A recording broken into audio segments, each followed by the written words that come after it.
Македонија е во вниманието на евроатлантските центри на моќ откако во земјата дојде до промена на власта, сметаат од Евроатлантскиот совет. Според нив тоа внимание Македонија треба добро да го искористи. Веќе гледаме дека отворено и широко веќе сме прифатени од чинителите, односно центрите кои одлучуваат за членство во НАТО, односно во Европска Унија. И сега кога имаме таква ситуација, ние треба максимално да искористиме таа шанса.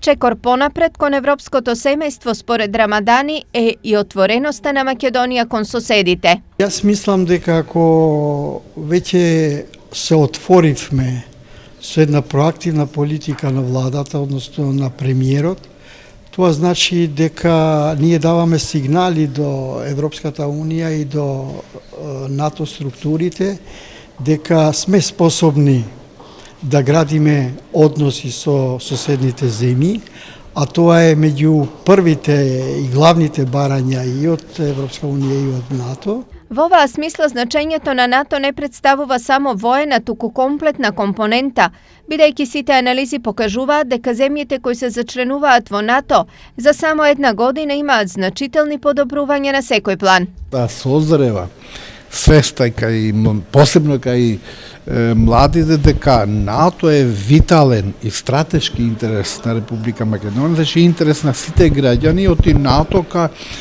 како институција не значи само воена компонента, туку политичка, економска и социјална. Кога велам економска и социјална, значи НАТО значи развој, НАТО значи стандард, подобро здравство, работни места, поздрава економија. Сите овие пораки беа испратени од денешната тркалезна маса со студентите на правниот факултет при УГД. Ова е уште еден битен настан што се организира на правниот факултет во Штип.